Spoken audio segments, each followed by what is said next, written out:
नमस्कार बच्चों, आज हम कक्षा 10वीं के स्पर्श भाग 2 से पहला पाठ पढ़ेंगे, जिसे कबीरदास द्वारा लिखा गया है और पाठ का नाम है साखी। कबीरदास का नाम कौन नहीं जानता। आप सभी इनके दोहों से, इनके विचारों से भली भांति अवश्य अवगत होंगे। इनका जन्म माना जाता है काशी में 1398 में हुआ था और रामानंद जी इनके गुरु थे। मान्यता के अनुसार 120 वर्ष की आयु इन्होंने पाई थी। जन्म के बारे में इनके बहुत से किंवदंतियां हैं। इसी कारण कहा जाता है कि ये हिंदू मुस्लिम किस धर्म विशेष से जुड़े थे कहना मुश्किल है। कदाचित इसीलिए इन्होंने अपनी क्रांतदर्शिता, क्रांतिकारी कदम और विचारों के साथ सभी धर्मों के उन आडंबरों का विरोध किया जिनके कारण उसे हम बाहरी आडंबर कहकर मानकर उनकी कमियों को देखते हैं और उन्हीं बातों को इन्होंने उजागर करते हुए छल कपट के बिना कैसे प्रभु स्मरण किया जाए, यदि सच्चे मन से हम उसकी आराधना करते हैं, उनका स्मरण करते हैं, उन्हें याद करते हैं, उनके बताए मार्ग पर चलते हैं, तो निश्चित रूप से अपने लक्ष्य को पाने में सफल हो पाते हैं। सत्संग में इनका पूरा विश्वास था। जैसी संगत होती है उसका प्रभाव हमारे जीवन पर प्रत्यक्ष तौर पर पड़ता है, ऐसा मानने वाले क्रांतिकारी, क्रांतदर्शी कबीरदास जी ने जिस भाषा का प्रयोग किया था उसे हम खिचड़ी या पंचमेल खिचड़ी के नाम से भी जानते हैं। दूसरा, इसे इनकी भाषा को सधुकड़ी भाषा भी कहा जाता है, जिसका प्रमुख कारण यह था कि इन्होंने यहाँ वहाँ बहुत से साधु संतों के साथ बैठकर अपना अधिकांश समय बिताया और उस समय के दौरान जिन से जिस बोली भाषा में बोला जाता था, अनायासी वो शब्द इनमें, इनकी कविताओं में, इनके पदों में, इनकी बातचीत में समाते चले गए और उन्हीं शब्दों का प्रयोग खिचड़ी भाषा के रूप में इनके कविताओं में देखने को मिलता है। इसीलिए इसकी विशेषता यही मानी जाती है कि इन्होंने जन जन तक अपनी साखियों के शब्द के माध्यम से जिन बातों को पहुंचाया है उससे जन चेतना जागृत होती है, उन भावनाओं को समझने का और मिलता है हमें अवसर।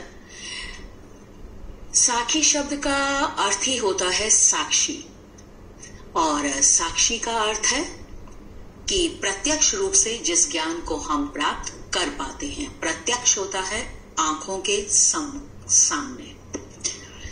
तो जब प्रत्यक्ष ज्ञान गुरु शिष्य को देता है तो वो साखी के रूप में हमारे सामने प्रस्तुत होता है, जैसा अभी हम पढ़ेंगे अनेक साखियों में जो ज्ञान प्रस्तुत है। और इन्होंने जिस अनुभव ज्ञान को महत्व दिया है उसके आगे इन्हें लगता है केवल पढ़ते पढ़ते रहने से मनुष्य विद्वान नहीं होता। विद्वता हमारे कर्म से, हमारे व्यवहार से, हमारे विचारों से व्यक्त होती है, प्रकट होती है। और इनका अनुभव क्षेत्र बहुत बड़ा था, जैसा बताया अभी कि इन्होंने जगह जगह, एक ही जगह नहीं रहे, जगह जगह जाकर अपना अनुभव प्राप्त किया था। विविध प्रकार के सज्जनों से, साधुओं से, संतों से, विद्वानों से, अनुभवियों के बीच में उठा बैठा करते थे, जिसके कारण इनके विचारों में विस्तार विस्तार और विस्तार होता रहा। इनकी पंचमेल खिचड़ी भाषा या सधुकड़ी भाषा जिसका प्रयोग इन्होंने अपने कविताओं में, दोहों में और शब्द पदों में किया है, उसमें मुख्य रूप से हमें मिलती हैं अवधी, राजस्थानी, भोजपुरी और पंजाबी भाषा का मिला जुला रूप। अधिकांशतः आपने पढ़े होंगे पिछली कक्षाओं में भी इनके दोहे, रहीमदास और कबीरदास के दोहे बहुत प्रसिद्ध रहे हैं, जिनसे हमें लोक जीवन की शिक्षा मिलती है। समय समय पर जीते हुए हमें आभास होता है कि यदि वो दोहा हमें याद आ जाता है तो उस समय को कैसे पार किया जा सकता है, कैसे जिया जा सकता है। तो मौलिक शिक्षा हमें उनसे मिलती है, मानव मूल्यों की बात उसमें होती है। दोहा छंद बच्चों एक ऐसा छंद होता है जो सबसे छोटा छंद है, जो मात्र 2 पंक्तियों में होता है। और इन 2 पंक्तियों में जिस दोहे छंद को लिखा जाता है उसकी विशेषता होती है कि उसमें मात्राएं देखी जाती हैं, जिसमें 13-11 का क्रम माना जाता है। 13-11 का क्रम का मतलब है एक दोहे में 4 चरण माने जाते हैं। 4 चरण का अर्थ है जहां भी विराम चिन्ह होगा, अल्प विराम, पूर्ण विराम, अल्प विराम, पूर्ण विराम, इस तरह से 4 जगह विराम चिन्ह का प्रयोग किया जा रहा होता है दोहे में। तो पहले विराम में 13 मात्राएं होती हैं, दूसरे विराम में 11 होती हैं, फिर दूसरी पंक्ति में तीसरे चरण में 13 मात्राएं होंगी और चौथे चरण में 11 मात्राएं। और मात्राओं की गणना, जहां हमारे पास मात्रा होती है किसी अक्षर में, उसे हम 2 मात्रा गिनते हैं, और जिसमें कोई मात्रा नहीं होती वहां हम 1 मात्रा गिनते हैं। इसके आधार पर आप सभी के पास स्पर्श भाग 2 पुस्तक अवश्य होगी। तो एक एक दोहा करके जब हम पढ़ेंगे तो एक बार हम दोहा छंद में 13-11 का क्रम कैसे होता है ये जानने का प्रयास करेंगे। और उसके बाद आप देखेंगे कि उसकी विशेषता एक तो है 13-11 का क्रम, तो उसके साथ ही पहले चरण में या दूसरी पंक्ति में कहीं भी एक जगह कवि बताता है, कोई उदाहरण के द्वारा अपनी उस बात की पुष्टि करता है, उस बात को समझाने की कोशिश करता है जो वो बात या शिक्षा हमें देना चाह रहे हैं। और जो शिक्षा दे रहे हैं उसको आमतौर पे दैनिक जीवन के उदाहरणों से समझाने की कोशिश कवि की रहती है। और ऐसी ऐसी शिक्षा हमें इन मात्र 2 पंक्तियों से मिल जाती है, जो जीवन भर याद भी रहती हैं और समय आने पर उसका उपयोग करने पर हमें लाभ भी होता है। तो पहला यदि हम दोहा देखें, बहुत संभव है आप में से बहुतों ने इसे सुना होगा। एक और बात, जैसा कहा कि कबीरदास जी जगह जगह अनेक साधु संतों और सज्जनों के बीच में उठा बैठा करते थे। तो इस दौरान इन्हों के बारे में कहा जाता है कि ये स्वयं तो विद्यालय नहीं गए, इनके शिष्यों द्वारा इनके मुख से जो भी उच्चारित किया जाता था, बोला कहा सुनाया जाता था, उसे वो लिपिबद्ध करते थे। तो शिष्य एक ही नहीं थे, अनेक थे। तो अनेक शिष्यों द्वारा अलग अलग रूपों में इनके दोहों को लिखा गया। तो हमें एक ही दोहे को अलग अलग रूपों में हम देख तो सकते हैं, यानी शब्द आगे पीछे होंगे या थोड़ा सा हटकर शब्दों का प्रयोग हुआ होगा, लेकिन भाव की दृष्टि से वे एक ही है। ठीक, तो आरंभ करते हैं साखी का पहला दोहा। ऐसी बानी बोलिए मन का आपा खोए, अपना तन शीतल करे औरन को सुख होए। कहीं हमें इसका रूप मिलता है, ऐसी बानी बोलिए मन का आपा खोए, अपना तन शीतल करे औरन को सुख होए। का थोड़ा रूप यदि बदलता है तो भी भाव क्या निकल रहा है? हमें सदैव ऐसी वाणी का उपयोग करना चाहिए जिससे मन का क्रोध खोए, यानी शांत हो जाए, दूर हो जाए। यदि हम मधुर वाणी का उपयोग करते हैं तो उससे हमें स्वयं को तो सुख मिलता ही है, अपने आप को ठंडक मिलती ही है, साथ ही साथ जिससे हम बात कर रहे होते हैं उसे भी सुख प्रदान करते हैं। इसलिए हमें सदैव मधुर मीठी वाणी का प्रयोग करना चाहिए। उससे अपना और दूसरे दोनों का भला होता है, कल्याण होता है और सुख का वातावरण, माहौल हमारे बीच बन जाता है। आपने देखा होगा बच्चों कि बड़ा से बड़ा यदि एक गुस्से में है और दूसरा और गुस्से में अगर आ जाता है तो उस समय किसी भी समस्या का समाधान हमें नहीं मिलता। एक के क्रोध को शांत करने के लिए दूसरे को झुकना या विनम्र होना ही पड़ता है और विनम्रता, कोमलता, मधुरता बड़े बड़े क्रोध को भी शांत करने में सक्षम होती है। तो भाव यही निकलेगा कि हमें सदैव मधुर मीठी वाणी का प्रयोग करना चाहिए जिससे वातावरण सुखमय बन सके। दूसरे दोहे की ओर बढ़ते हैं। कस्तूरी कुंडली बसे मृग ढूंढे वन माही, ऐसे घटी घटी राम है दुनिया देखे नाही। कस्तूरी होती है मृग या हिरण की नाभि में ऐसा सुगंधित पदार्थ जो माना जाता है कि अनेक सहस्रों हजारों हिरणों में से किसी एक हिरण की नाभि में वो सुगंधित पदार्थ होता है और ऐसा सुगंधित पदार्थ जिससे इत्र आदि बनाए जाते हैं। इत्र पहले समय में खुशबूदार जो छोटी सी शीशी में प्राप्त होते हैं इत्र, उसकी बूंद भर का उपयोग या उसे निकालकर उंगली में, हाथों में या गर्दन के पास, हथेली के पास हम उसको लगा भर देते हैं और उसकी महक घंटों तक, दिनों तक विराजमान रहती है।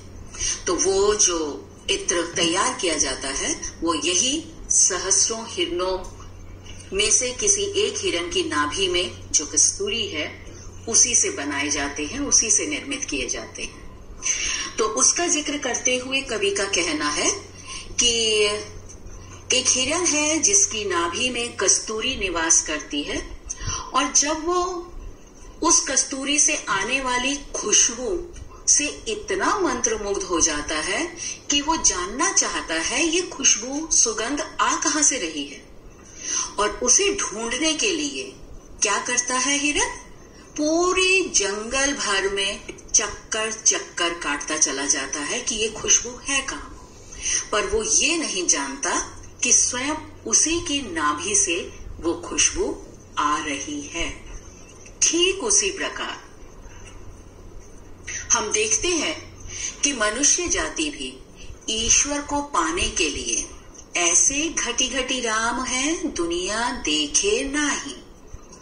दुनिया में रहने वाले लोग भी उसी प्रकार, उसी हिरण की तरह प्रभु को ढूंढने के लिए मंदिर, मस्जिद, गुरुद्वारा, गिरजाघर आदि भटकते रहते हैं कि वहां जाकर हम दर्शन करेंगे और तब हमें ईश्वर की प्राप्ति होगी।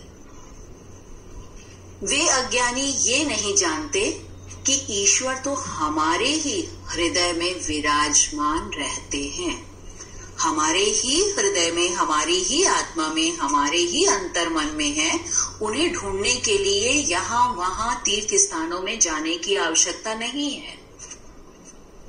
ठीक जिस प्रकार हिरण अज्ञानतावश खुशबू की तलाश में पूरे जंगल भर में भटकता है, उसी तरह मनुष्य भी ईश्वर की तलाश में दुनिया भर में स्थित तीर्थ स्थानों की यात्रा करता हुआ ये समझता है कि वहां जाकर ही मैं ईश्वर को पा सकूंगा। ये नहीं जानता, पहचानता कि ईश्वर हर एक हृदय में, हर एक की आत्मा में विराजमान है। और अगर ये बात हम जान जाते हैं तो हम कभी भी कोई भी ऐसा काम नहीं करेंगे जो अधर्मी कहलाए, जिसके कारण हम अधर्मी कहलाएं, या जो अधर्म का सूचक हो, असत्य का, बेईमानी का रास्ता हो, क्योंकि हमें लगता है ईश्वर हमें नहीं देख रहा। और आमतौर पे आप सभी देखते हैं, कोई भी इन तीर्थ स्थानों में या मंदिर, मस्जिद, गुरुद्वारा आदि जाकर कोई भी बुरा काम नहीं करते हैं, क्योंकि उन्हें इस बात का डर होता है कि ईश्वर के सामने हम गलत क्यों करें। यदि उसे इस बात का आभास हो जाए कि ईश्वर तो सर्वत्र है, हर जगह विराजमान है, तो शायद हर पल वह सही रास्ते पर, सही मार्ग पर चलता रहेगा, पथभ्रष्ट नहीं होगा। तो यही कहने का कवि का अभिप्राय है कि उसे हम पहचाने, जाने और सदैव उस मार्ग पर चलते रहें जो मेरे लिए, तुम्हारे लिए, सबके लिए उचित है, सही है। तीसरी साखी दोहा हमें बताता है, जब मैं था तब हरि नहीं, अब हरि है मैं नाही, सब अंधियारा मिटी गया, जब दीपक देखा माही। जब मैं था तब हरि नहीं, हरि का अर्थ है ईश्वर, भगवान। मैं का यहाँ अर्थ है अहंकार। जब तक मनुष्य के पास उसका अहंकार जीवित रहता है, तब तक उसे ईश्वर के दर्शन नहीं हो पाते। और जैसे ही उसे ईश्वर के दर्शन होते हैं, वैसे ही मानो उसका अहंकार उससे कहीं बहुत दूर भाग गया होता है, अदृश्य हो जाता है। यानी अहंकारी व्यक्ति को कभी भी ईश्वर के दर्शन या साक्षात्कार नहीं हो सकता, जब तक हम अपने अहम, अपने घमंड, अपने अहंकार को नष्ट नहीं कर देते, तब तक ईश्वर भी हमारा साथ नहीं देता। समय समय पर वो हमें आगाह करता है, सावधान करता है, समझाने की कोशिश करता है, लेकिन हम अपनी अज्ञानतावश उसे समझ नहीं पाते हैं। तभी समझ पाते हैं जब हम अपने अहम को चूर चूर करके नष्ट कर देते हैं कि मैं तो कुछ भी नहीं। और तब जब हम उसकी शरण में जाते हैं तो हमें वह शालीनता के साथ ग्रहण भी करते हैं और हमारी बुद्धि को दिशा भ्रमित होने से भी रोक पाते हैं। तो वही कहा कवि ने कि सब अंधियारा मिटी गया, जब दीपक देखा माही। जब गुरु की कृपा से मेरे जीवन का अज्ञान रूपी अंधकार गुरु के ज्ञान रूपी दीपक से,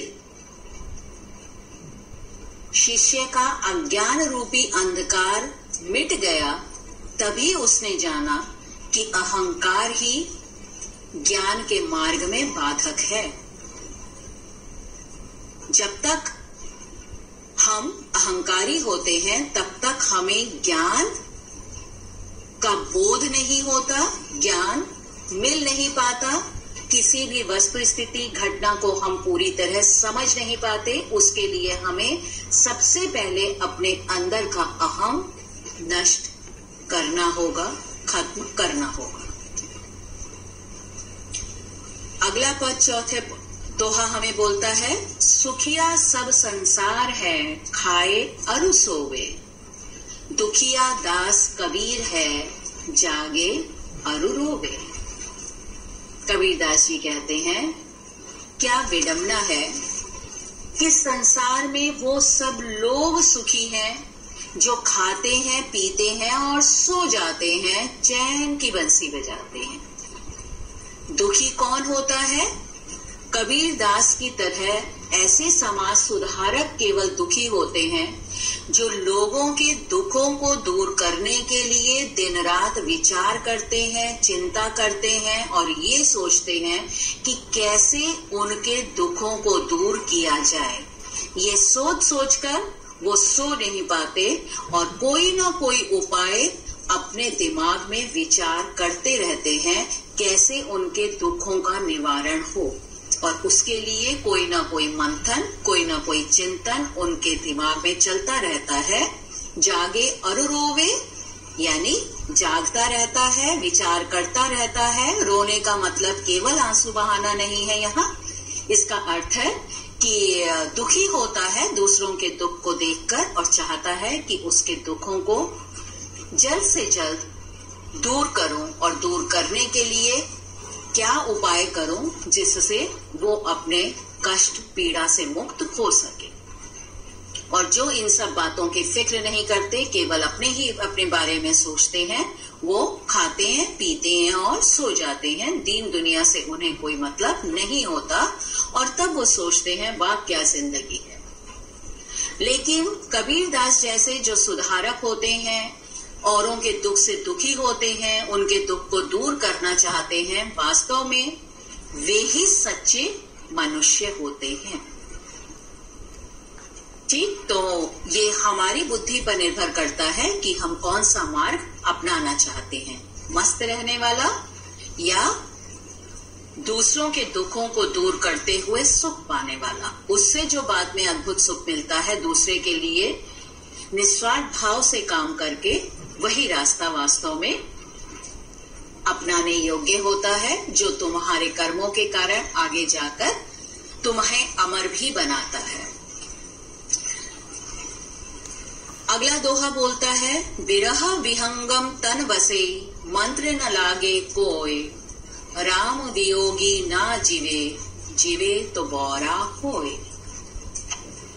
इसमें कबीरदास जी कहना चाहते हैं कि जिस प्रकार एक जहरीला सांप यदि किसी को, विरह विहंगम होता है सांस, तन शरीर, बसे, यदि कोई जहरीला सांप किसी व्यक्ति को डस लेता है तो उसको आसानी से बाहर नहीं निकाला जा सकता।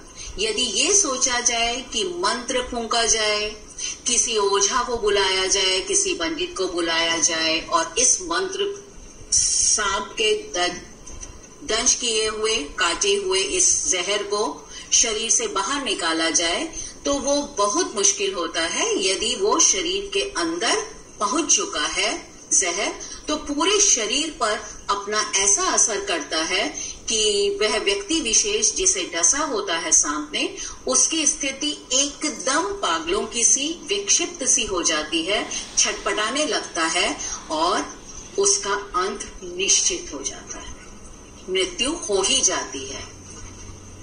इसके लिए उन्होंने उदाहरण दिया, जिस प्रकार यदि कोई व्यक्ति राम भक्त होता है या किसी भी आराध्य के प्रति उसकी बहुत मन में श्रद्धा होती है, विश्वास होता है, राम वियोगी ना जीवे, जीवो तो बौरा होए। यदि उसे उनके दर्शन नहीं होते, साक्षात्कार उनसे नहीं होता, उन्हें वो प्राप्त नहीं कर पाता है, जिसलिए दिन रात पूजा कर रहा है, वो उन्हें नहीं दिख पाता है, उसका स्वरूप नहीं दिख पाता, तो वो तब तक छटपटाता रहता है जब तक कि उनके दर्शन न कर ले। ठीक वैसे ही जैसे जहरीले सांप से डसे हुए व्यक्ति की अवस्था होती है छटपटाहट में, ठीक वैसे ही छटपटाहट ईश्वर भक्त की होती है। जब तक उसका जहर बाहर ना निकल जाए, अगर निकल जाए तो वो मुक्त हो जाता है, और यदि नहीं निकलता है तो उसी के जरिए उसका अंत हो जाता है। ठीक उसी तरह से मनुष्य भी या तो दिन रात भक्ति में लीन रहता है, या तो वो दर्शन पा जाता है तो उसकी छटपटाहट और व्याकुलता और बेचैनी दूर होती है, अन्यथा उसके जीवन का अंत होकर वो मोक्ष को प्राप्त हो जाता है। अगले दोहे में हम देखेंगे, निंदक नेड़ा राखिए। इसका दूसरा रूप हमें ये भी मिलता है, निंदक नियरे राखिए। तो नियरे नेड़ा दोनों का अर्थ होगा निकट रखना, पास रखना। निंदक को हमेशा अपने पास रखना चाहिए। निंदक होता है बच्चों जो हमारी निंदा या आलोचना करता है, क्रिटिक जिसे हम बोलते हैं। तो कबीरदास जी का कहना है कि हमेशा उन लोगों के साथ हमें रहना चाहिए जो हमें हमारी बुराइयों से हमें परिचित कराते रहते हैं। क्यों? आंगनी कुटी समाये, बिल्कुल उन्हें अपने करीब रखना चाहिए, पास रखना चाहिए, क्योंकि उनके पास रहने से हमें लाभ होता है। क्या लाभ होता है? बिन साबुन पानी बिना निर्मल करे सुभाई। वह हमें हमारे स्वभाव को, सुभाई होता है स्वभाव, निर्मल होता है मल रहित, मैल हट जाना। हमारे स्वभाव को उसी प्रकार से अच्छा बनाता चला जाता है जिसमें यानी बिन साबुन पानी बिना वो इस तरह का हमारे लिए शुभ चिंतक बनकर आता है निंदक कि साबुन पानी का उपयोग किए बिना ही हम साफ होते चले जाते हैं। यानी जब वो हमें हमारी बुराई बताता है, कमी बताता है, तो हम पहचान पाते हैं, अच्छा मैं तो समझती थी कि मैं सब जानती हूँ, लेकिन नहीं, मुझ में भी कमी है और इसे सुधारा जा सकता है। और जब उसे हम सुधारने लगते हैं तो धीरे धीरे हमारे गुणों में बढ़ोतरी होती चली जाती है।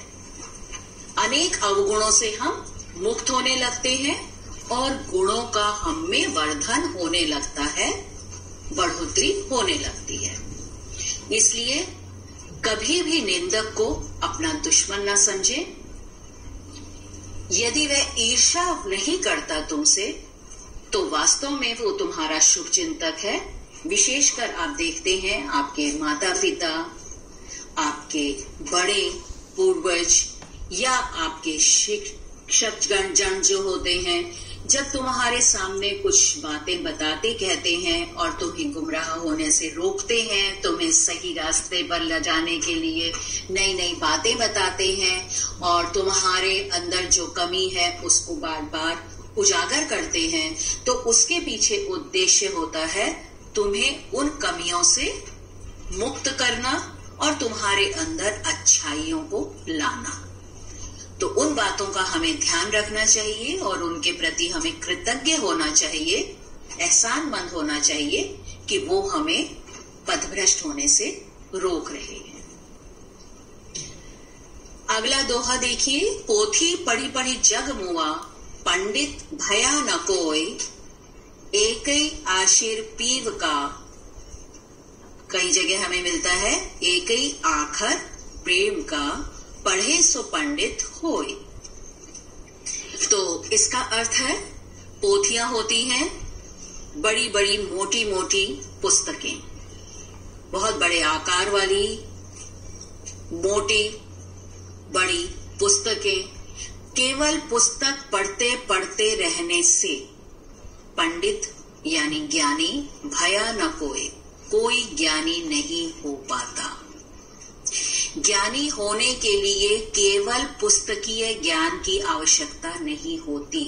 पुस्तकों से ज्ञान अवश्य मिलता है, लेकिन उस ज्ञान को हम कितना जीवन में उतार पाते हैं, अपना पाते हैं, वास्तव में ज्ञानी वो होता है।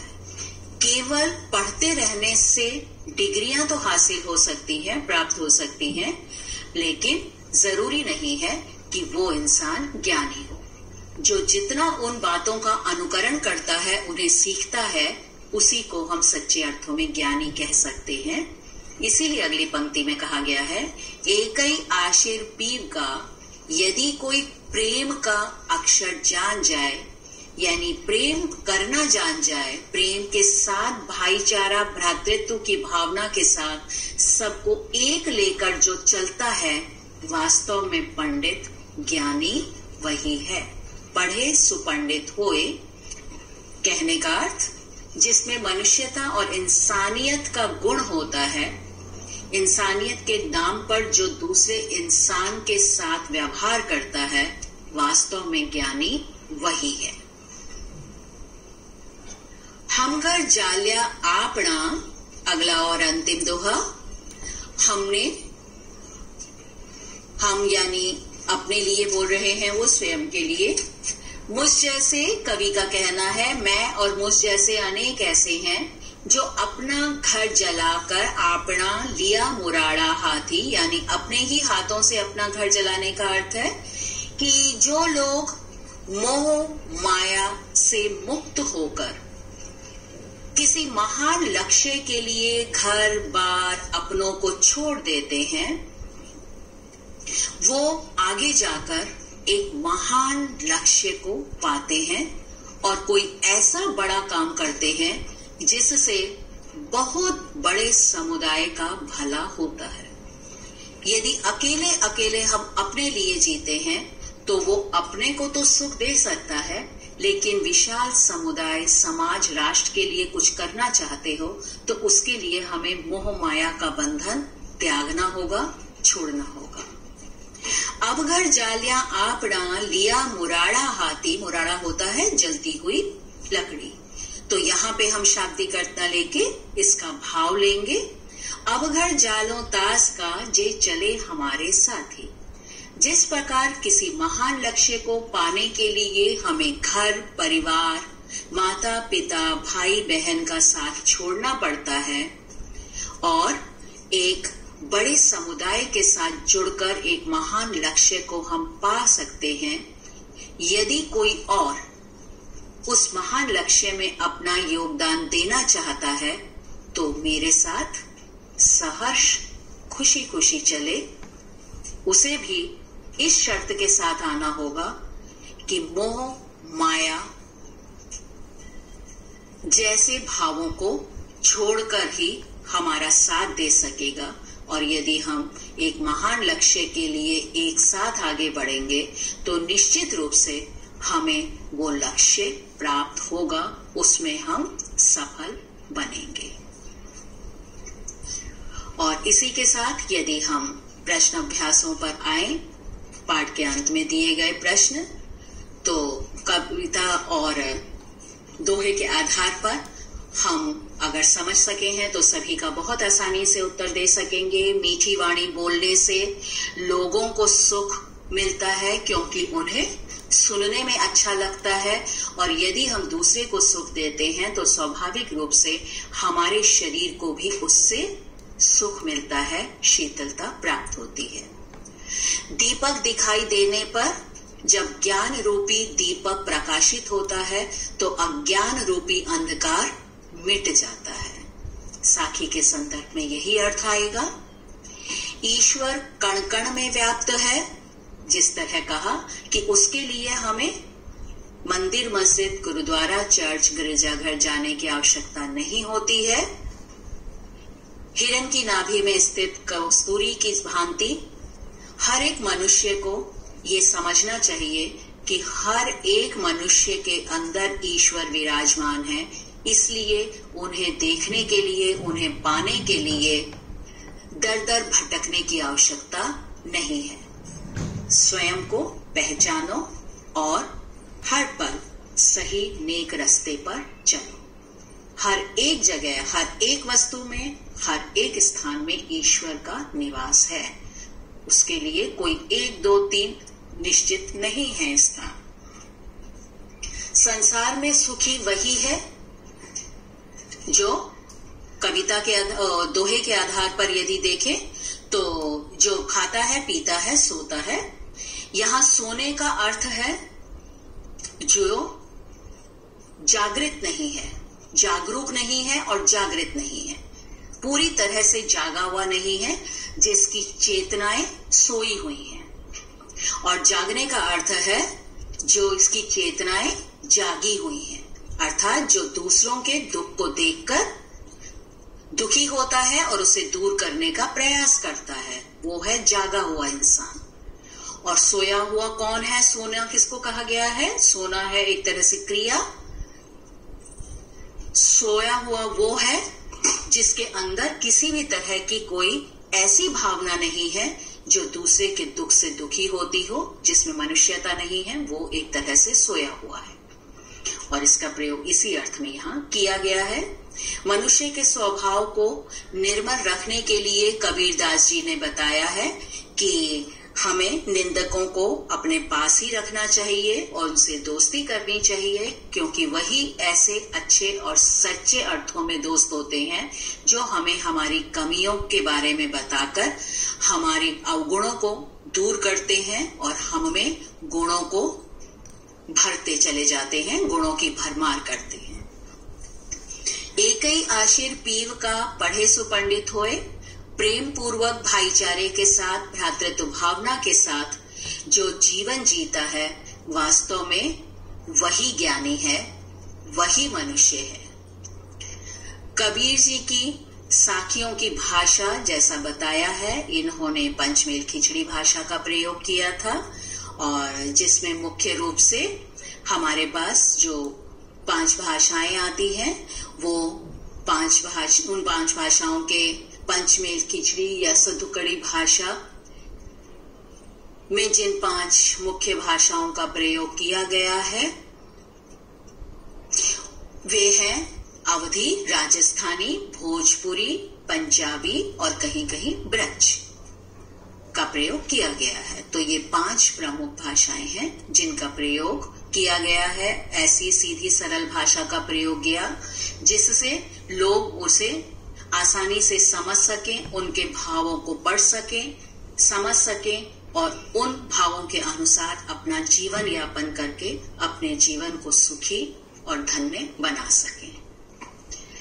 भाव स्पर्श संबंधी प्रश्न आमतौर पर कोई उम्मीद नहीं है कि अब पूछे जाएंगे, जिस तरह से कार्यक्रम में बदलाव आ रहा है। फिर भी यदि आप जानते हैं तो अर्थ की दृष्टि से किसी भी तरह के प्रश्न का उत्तर आप दे सकेंगे। विरह भुवंगम तन बसई मंत्र न लागे कोय।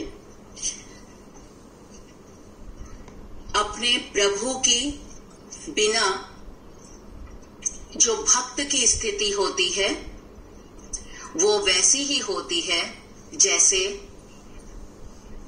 विषैले सर्प के काटने पर किसी मनुष्य की होती है।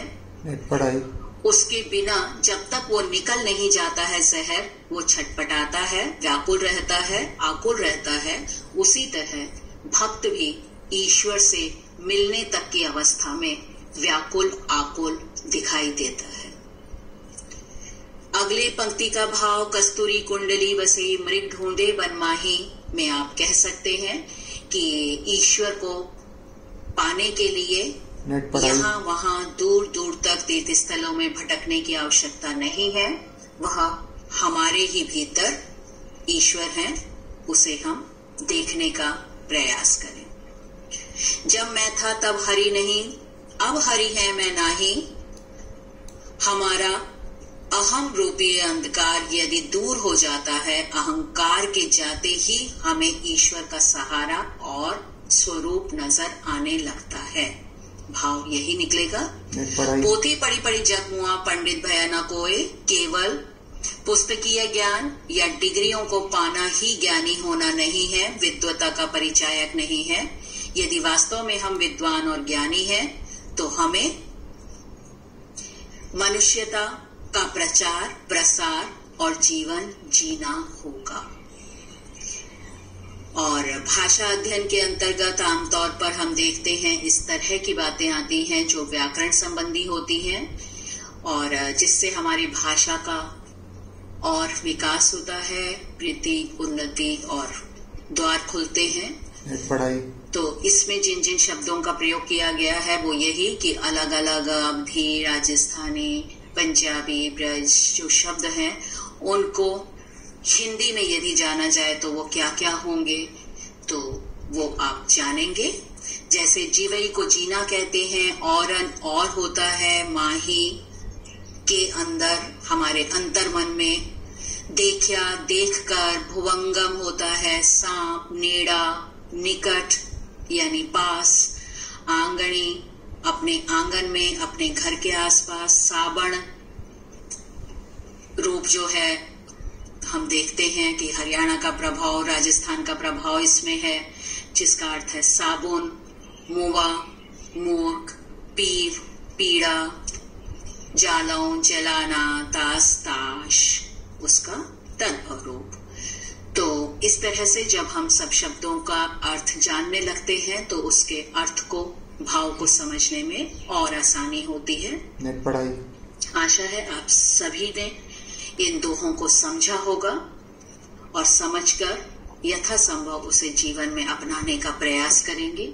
इसी शुभकामना के साथ धन्यवाद, नमस्कार।